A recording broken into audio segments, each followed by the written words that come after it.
Según la última información que se maneja, y esto es nada más entre paréntesis, al mediodía el abogado Horacio Galeano Perrone estará presentando la renuncia de Óscar Rubén Velázquez ante la Cámara de Diputados. Y en el mismo acto estará brindando conferencia de prensa el Contralor explicando todas sus razones. La conferencia de prensa se llevaría a cabo en la Contraloría General de la República. Simultáneamente, aparentemente, van a presentar la renuncia ante el Congreso.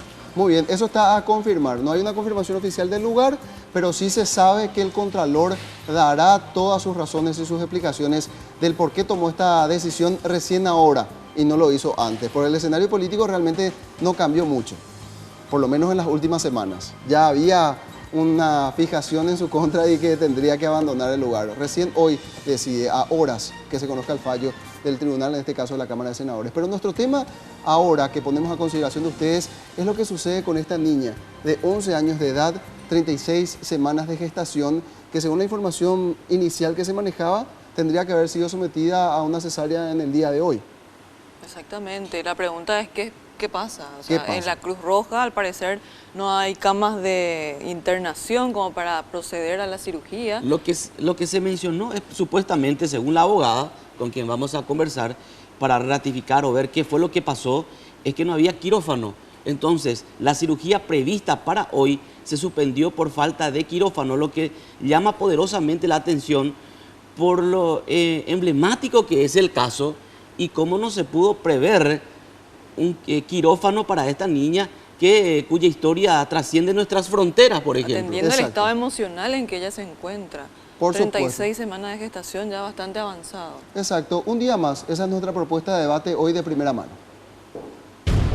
Ahora, de primera mano, la niña de 11 años embarazada de 36 semanas deberá esperar otras 24 horas para someterse a una cesárea por falta de quirófano, según denunció la abogada de su madre. Los niveles de ansiedad están elevados, mientras ninguna autoridad ha clarificado cuáles serán las atenciones especiales que recibirá esta niña después del parto para garantizar su desarrollo integral y del recién nacido. ¿Quién asumirá la responsabilidad de tutela de ambos? Entérese ahora de primera mano. Muy bien, y como anticipábamos, ya estamos con nuestra compañera Jazmín García, quien a su vez está acompañada por la abogada Elizabeth Torales. Ella es abogada de la madre de esta niña embarazada. Jazmín, contigo, buenas tardes.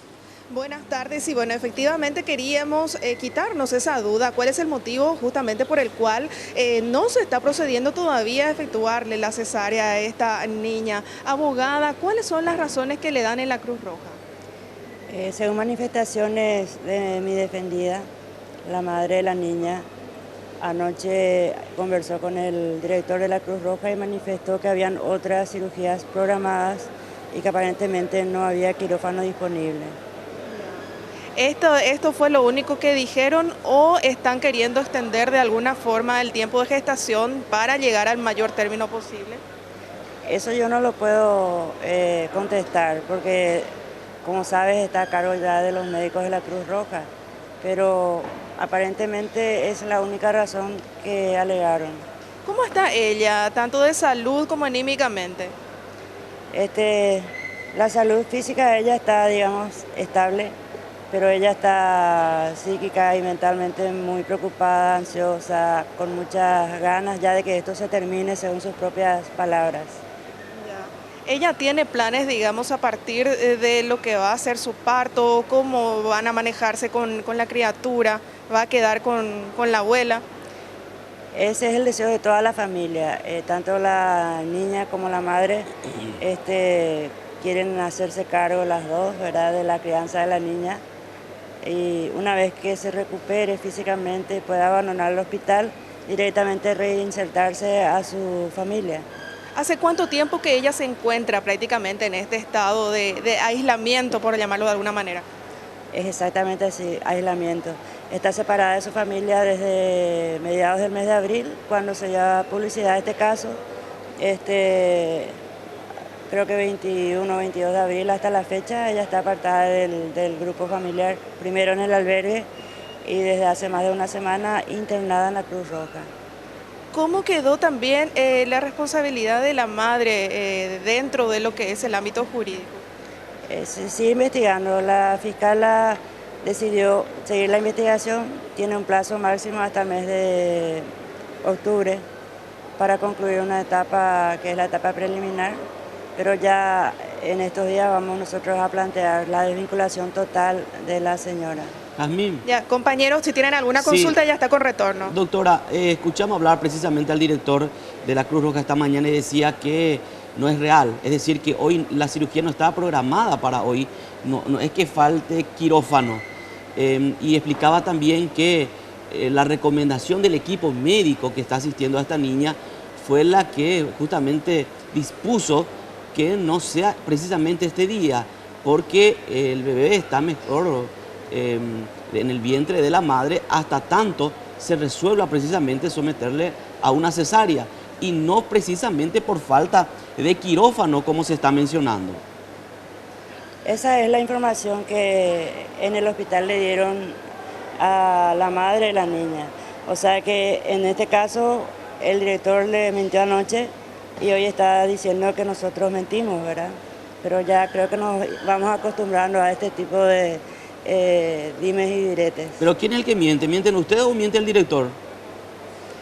Según mi cliente, anoche habló con el director. Esa es la información. ¿Y qué que le dijo ella el director? El director le dijo que faltaba quirófano, que no había disponibilidad de quirófano. Mi cliente me manifestó que le dijeron que habían otras cirugías programadas para el día de hoy y que su cirugía iba a pasar para el día Jueves. de mañana. Entonces, Jueves. Nosotros deducimos que es por falta de quirófano. Doctora, ¿cómo queda lo otro que también usted estuvo denunciando días atrás, creo que fue la semana pasada, de Sí. que esta niña no estaba recibiendo toda la atención que requería? ¿Qué sabe con respecto a eso? Si pudo mejorar, tuvo acceso de hablar con autoridades jurisdiccionales al respecto. Mejoraron algunos detalles. Por ejemplo, se le había dejado de dar a la mamá asistencia psicológica, se reanudó la asistencia a la madre, se le había dejado de asistir para llevarla y traerla de su casa al hospital y viceversa. Eso también se reanudó. Recibió otra ayuda en dinero en efectivo, pero con respecto a las otras cuestiones que el Estado paraguayo había dicho que se habían o que estaban garantizados, como ser la vivienda y la educación, está todo en espera. Estamos en lo mismo. Doctora, atendiendo al Sí. estado emocional de la niña, el estado de ansiedad, también sabemos que en los últimos días de embarazo el peso del bebé ya va aumentando rápidamente. ¿Cómo la están conteniendo emocionalmente a la niña? La niña está siendo asistida diariamente y permanentemente por la madre, por las tías, y también recibe asistencia psicológica dentro del nosocomio. ¿Hace algo para distraerse en estas horas? Ella también hace sus tareas, ¿verdad? Porque como había ya manifestado en otras ocasiones, 3 horas a la semana va una profesora designada por el Ministerio de Educación y esta señora le deja tareas y personas de buena voluntad de nuestro círculo le hicimos llegar películas, videos, cosas así, ¿verdad? Para que pueda sobrellevar un poco mejor esta larga espera. Es ¿Y decir, este estás- nivel de perdón. estrés no repercutió en su hipertensión arterial?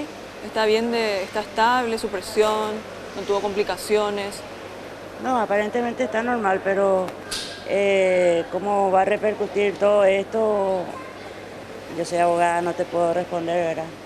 Claro. Pero clínicamente los reportes indican que está todo dentro de los cuadros normales. Los hay monitoreos peligro. fetales, el peso del bebé ya es el Sí, adecuado. sí, sí, según los informes médicos está todo normal, digamos. ¿Cómo asimila la situación esta niña, si es que le pudo comentar su cliente o si usted pudo acceder a algún tipo de reporte psicológico? ¿Cómo ella se ubica en el cuadro que está viviendo? Es una pregunta un poco difícil de responder. Ella sabe que va a ser madre, por supuesto, pero siendo una niña de corta edad, ella no puede asimilar hasta qué punto llega esta responsabilidad y hasta dónde llega. O sea, dentro de su conocimiento y hasta donde ella puede manejarlo, ella va a ser mamá y está feliz con eso, ¿verdad? Pero se la percibe tranquila, asustada, nerviosa.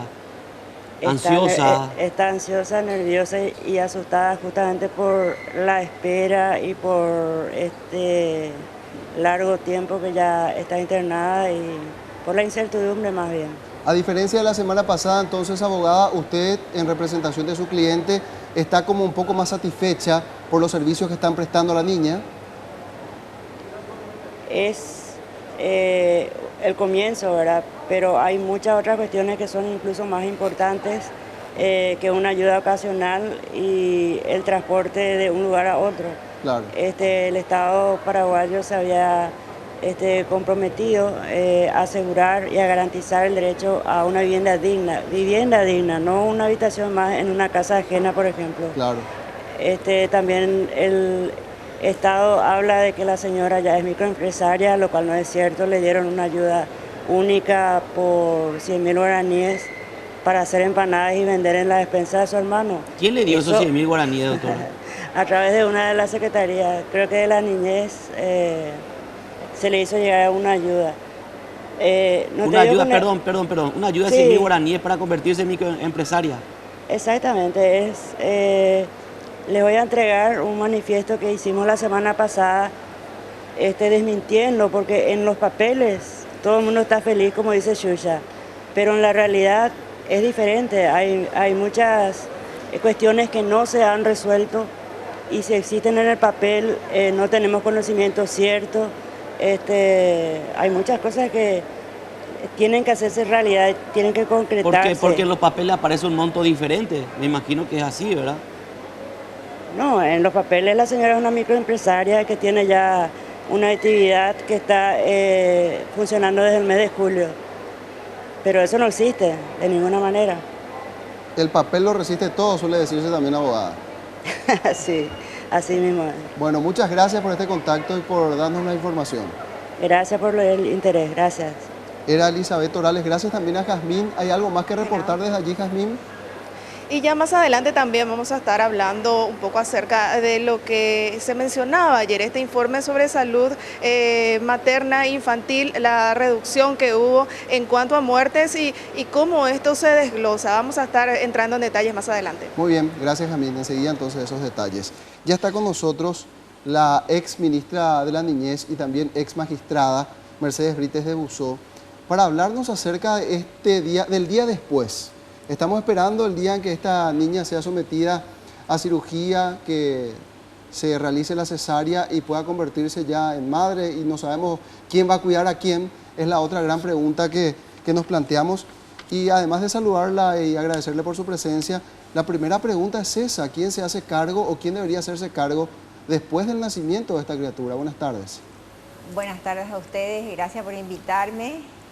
Bueno, la ley establece en el artículo 9 y el artículo 10 del Código de la Niñez y de la Adolescencia que el Estado se hace cargo en caso de insolvencia de una madre, se hace cargo del alojamiento, alimentos de la madre y del niño, del posparto, por el término de 45 días. En este caso, Que es un caso excepcional. que una niña estábamos hablando en el artículo 9 y el artículo 10 de una madre y un niño, ¿verdad? Pero una madre adulta, una madre mayor de edad. En este caso ya entra la Constitución Nacional y también la Convención Interamericana de Derechos Humanos. El Estado paraguayo se hace responsable, pero se debería hacer responsable en el expediente, de manera que se pueda hacer ejecución de sentencia. ¿Qué quiere decir eso? Que si no cumple el Estado, la abogada que está a cargo de la causa pueda hacer efectiva esa resolución en donde se compromete el Estado paraguayo por esa niña madre y por ese niño bebé. O sea, la tutela excepcional recae en este caso en el Estado. Sí, señor. Ahora, el Estado, porque el Estado es muy genérico, doctora. ¿El Estado quién? ¿El Estado, la Secretaría de la Niñez? No. nosotros tenemos en el Poder Ejecutivo, la tutela acá, en la parte tutelar tenemos al juez de la niñez. Sí. Porque la madre, yo no conozco la causa, ¿verdad?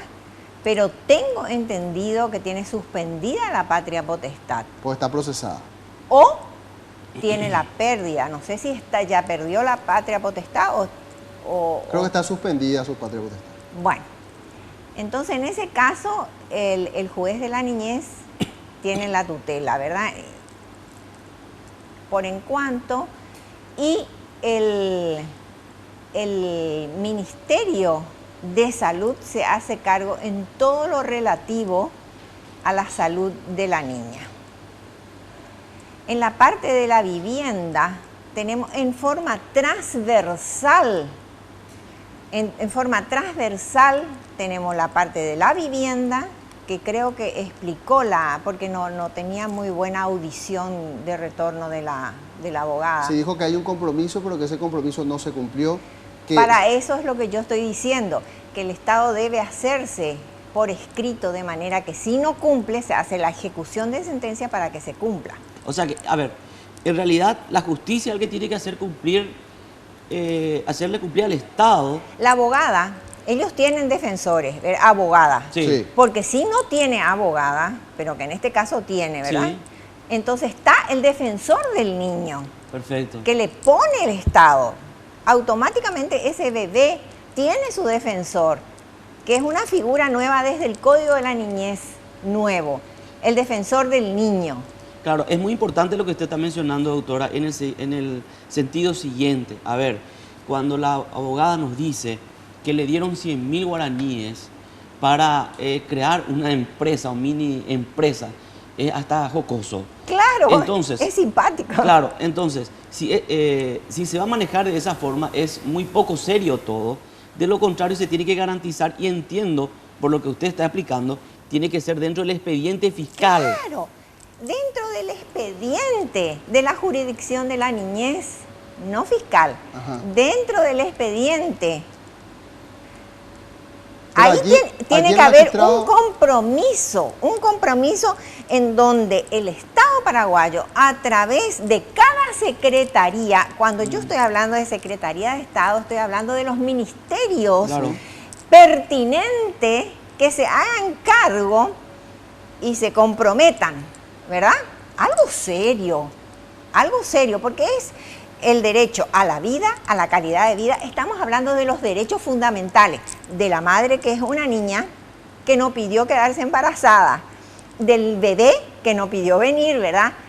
Entonces, tenemos que, como el Estado paraguayo, estoy hablando desde el Poder Ejecutivo, ¿verdad? Entonces el Poder Ejecutivo debe comprometerse ante el Poder Judicial, ante los estrados judiciales, a solventar la manutención de la niña madre y del bebé. Allí tengo dos consultas. Sí. La primera es quién establece el quantum, el mismo magistrado de la niñez. Y la segunda, ¿cuál es el plazo de cobertura? Porque en el caso de una adulta, se supone que los 45 días de reposo posteriormente va a poder rehacer su vida, buscar la forma de mantenerse económicamente. Pero estamos hablando del caso excepcional de una niña. Hasta que la niña Hasta los sea 18 años. mayor de edad, hasta que la niña sea mayor de edad. Y la niña, estuve escuchando también otro tema muy importante, muy interesante. Hay que esperar que se produzca un parto normal, no hay que especular con ese tema que estuve escuchando recién, que no hay cama, que esto, que hay que apurar, que no sé qué. No, hay que dejar lo más natural posible, ¿verdad? Y esperar que los médicos, porque yo no creo, yo tengo fe en la Cruz Roja. No hay que apurar, es algo muy delicado. O sea, no van a jugar con esta situación. Eso es lo que Yo usted creo dice. que no. Doctora, una vez que nazca el bebé, ¿cómo se hace para resguardar la identidad de la niña y no revictimizarla por un lado, y por el otro, cómo es el proceso de reinserción de ella a su entorno familiar? ¿Cuáles son los pasos? están los artículos que ustedes como periodistas saben perfectamente, que es el artículo 26 de la Constitución Nacional, ¿verdad? Ustedes tienen y saben las sanciones que van a tener. O sea, de su entorno tiene que estar bastante protegida como para no Ustedes, vulnerar. periodistas, Claro, también. ustedes tienen que cuidar ese detalle, ¿verdad? Claro que está reglamentado también en el En Código la de la Niñez y en el artículo 29. Si en mal el no artículo recuerdo. 26 de la Constitución Nacional, si mal no recuerdo, ¿verdad? No importa el número, pero está reglamentado a los periodistas. Entonces ustedes tienen que cuidar ese detalle como periodista, ¿verdad? Aparte de eso, ella debe volver a su entorno, debe volver. Es muy importante que ella vuelva a su ambiente y que se maneje con toda naturalidad. Es importante eso. Ahora, doctora, de hecho que este es un caso emblemático, Sí. porque decíamos, trascendió la frontera, Sí. y esto tiene que dejar o marcar tipo, a ver, una jurisprudencia de todo lo que pueda venir después con otras niñas también, porque el caso de esta jovencita, de esta niña, no es el único también que estamos teniendo. No, hay miles y en el interior miles. Según los datos miles. oficiales, los últimos datos oficiales, en nuestro país, cada día 2 niñas dan a luz de entre 10 a 14 años. Y esto es una cifra bastante alarmante y una de las más altas en toda la región. Y sabemos que detrás de un embarazo de una niña hay un abuso sexual. ¿Qué está pasando Generalmente. con nuestro país? Generalmente, Claro, en la mayoría de Pero los casos. tenés que darte cuenta que hoy las relaciones sexuales están muy adelantadas. También, claro, Ese es un detalle que tenés que tener presente. el embarazo. Ahora, en el interior es muy habitual la costumbre, ¿verdad?, de que las niñas tengan relaciones sexuales temprano. Así que también hay una cuestión cultural por detrás. Una que hay cuestión que atender. cultural. Yo creo que tendría que haber una política pública ya, de parte del Poder Ejecutivo. Y como vos habías dicho, es algo emblemático, es algo que ya se está dando y no podemos quedarnos sentados y cruzados de brazos por la alta población infanto-juvenil. Claro, y lo otro también. Y hay algo, espera un poco, te sí. quiero interrumpir antes que se me vaya. Hay algo que a mí siempre me preocupó desde la magistratura. Me llama mucho la atención la importancia que le dan a lo penal, a lo criminal en el Poder Judicial, ¿verdad? Y la poca importancia que le dan a la jurisdicción de la niñez. Y sin embargo, la alta población paraguaya son niños y jóvenes. Y conste que la ley le da un título especial a la niñez. Los plazos son sumarios cuando hablamos de casos de niñez, pero en la práctica eso no es así. Usted No dice. es así. Estamos siempre en el chiquitaje. Siempre estamos en el chiquitaje. No hay, yo pienso que los jueces, los defensores y los fiscales de la niñez tienen que peinar canas. No podemos poner gente improvisada. No podemos poner gente que no sea especialista, gente ya madura, gente, porque ahí, en ese lugar, es donde se están jugando los sentimientos. En donde van papá y mamá que se separan, van abuelos y hay sentimientos que se rompen. Y están los niños que no pidieron venir al mundo. Entonces, no podemos poner jueces improvisados en donde se les pone ahí porque es la hija del ministro o porque es la hija de fulano o de mengano. Muy bien, doctora. Es mi opinión. Ahora, muchísimas gracias por simplemente, su tiempo. Sí. Roberto, Cintia y doctora, de hecho de que vamos a ver qué ocurre en el correr de los días, porque decíamos esto es un caso emblemático. Es de la forma que se tiene que hacer para que esta niña pueda recibir la ayuda. Bien, usted lo explicó que tendría que ser a través precisamente ya De un compromiso. vía judicial. Ahora bien, ¿usted cree que se va a dar de esa forma? Eso va a depender mucho de nosotros. Si nosotros los ciudadanos hacemos presión por una buena justicia social, se va a hacer. Si no, va a terminar en lo parejo. Mira que estamos en la mira internacional. Doctora Mercedes Brites de Busso, muchas gracias por su tiempo y su compañía. Gracias a ustedes.